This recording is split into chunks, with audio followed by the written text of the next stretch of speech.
Parliament ప్రత్యేక సమావేశాలు జరుగుతున్నాయి.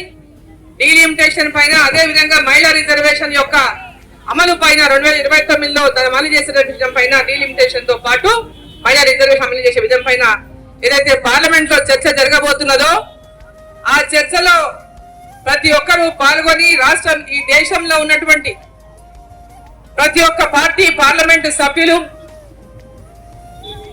ఆ యొక్క పార్లమెంటు సమావేశాల్లో ఈ బిల్లుకు మద్దతుగా అందరూ నిలవాలని, మహిళా రిజర్వేషన్ బిల్లు 2029లో అమలయ్యే విధంగా వాళ్ళందరూ మద్దతు పలకాలని, అదే విధంగా పెద్ద ఎత్తున మహిళలందరూ కూడా పార్లమెంట్ లో ఈ బిల్లును పార్టీలకు అతీతంగా అందరూ కూడా మద్దతు పలకాలని మీరందరూ కూడా వారిని విజ్ఞప్తి చేయాలని, ఈ బిల్లును పార్లమెంట్ లో పాస్ చేయాలి. అందరూ కూడా పార్టీలకు అతీతంగా ఈ బిల్లు రావాలి, మహిళలు రాజకీయాల్లోకి రావాలి.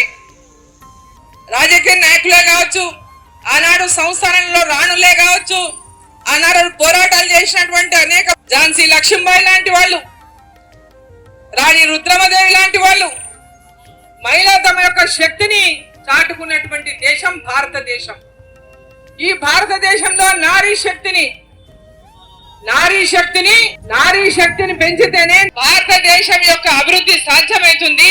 విద్యలో, వైద్యంలో, పరిపాలనలో, కుటుంబ నిర్వహణలో, ఆర్థికమైనటువంటి నిర్వహణలో ఈరోజు దివి నుంచి భూమి దాకా మహిళ ఏ విధంగా అయితే రాణించిందో అదే విధమైనటువంటి ఒక శక్తిని బయటికి తేవాలని ఈ యొక్క కార్యక్రమాన్ని, ఈ యొక్క నారీ శక్తిని ఈ రోజు ముందుకు తీసుకున్నటువంటి నేపథ్యంలో మీరంతా కూడా చిన్న చిన్న వీడియోలు చేయండి, మిస్డ్ కాల్స్ ఇవ్వండి.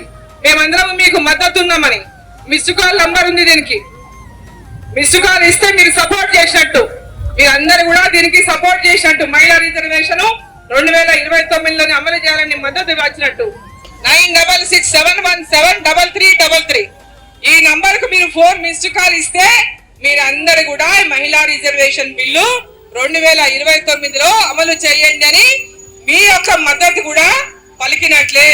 ఆ దిశగా ప్రతి ఒక్కరూ మీ మద్దతు ఇవ్వాలని చెప్పి సందర్భంగా నేను కోరుకుంటూ, మరి ఇక్కడ పెద్ద ఎత్తున వచ్చినటువంటి అక్కలు చెల్లెలందరికీ కూడా నా హృదయపూర్వకమైనటువంటి ధన్యవాదాలు తెలియజేస్తా ఉన్నా.